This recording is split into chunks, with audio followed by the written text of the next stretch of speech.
Man, the amount of things you find on YouTube recommended is actually wild. This is a video from a year ago that I randomly came across, so I'm gonna check this out and react to this. Okay, this seems interesting.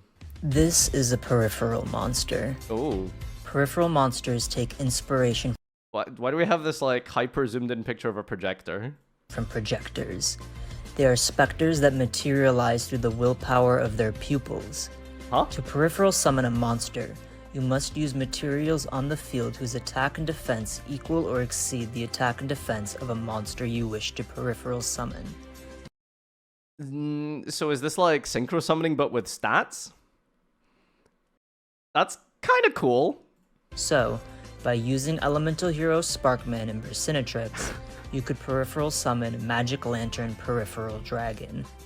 Okay.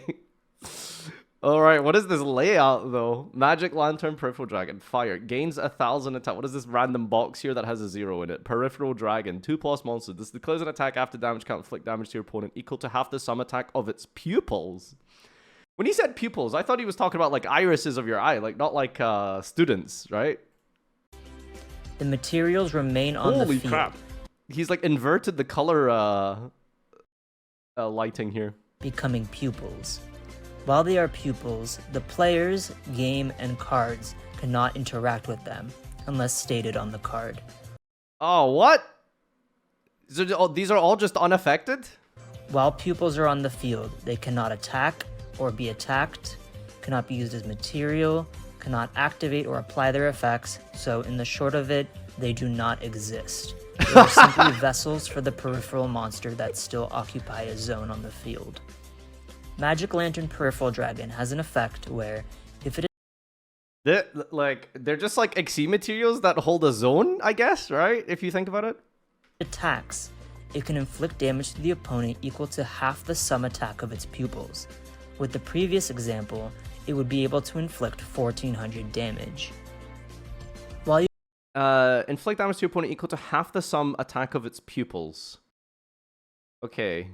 You control a peripheral monster. During each player's end phase, you must designate a pupil to be rid of its status. It becomes a monster on the field again. However, it is not summoned. It is simply placed there like you would for a card like Interdimensional Mana Transporter. If you cannot remove a pupil... Why did we make this? Like, why did we think this was a good idea? I'm just curious what the line of thinking was. Like, this doesn't seem like so, like, okay. The peripheral monster no longer has monsters Has he explained what this big-ass, like, 0 thing here means, by the way?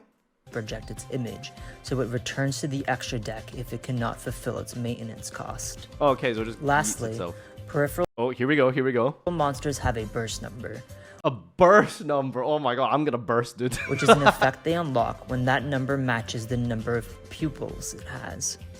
If Magic Lantern Peripheral Dragon has 0 pupils, it gains 1,000 attack. Okay. If you summon it on your turn, you must remove a pupil during your end phase and on your opponent's end phase as well, setting up for a final act of desperation when it has 0 pupils on your turn. That was like the Brazil! most efficient make video age I've group seen today. explaining something. That was what did I just watch? That was kind of interesting actually. This is a cool summoning mechanic. I hope they consider it. This is neat. Well thought out and looks legit. If I was you, I would copyright this. Yo, relax. And if Konami doesn't buy into it, maybe release a card game of your own using this method. Is this his own alt account? You need to copyright this and make your own card game ASAP. It wasn't that good, man. Come on. I want to mention the design choice, monsters staying on the field but not being usable is probably one of my favorite parts. I love all summoning mechanics. We've seen things like synchros and links be abused by sending the monsters to the grave for combos, so this mechanic acknowledges that and makes it so it's harder to gain advantage from summoning a big monster. One thing to note that I should have put: if a pro monster is destroyed or removed from the field, the monsters stay on the field and lose their status as pupils. That's probably the broken thing about them. They can block life points after being used, but also in a more competitive logic, you could use peripheral monsters as fusion or link materials and keep the pupils on the field to extend with them later.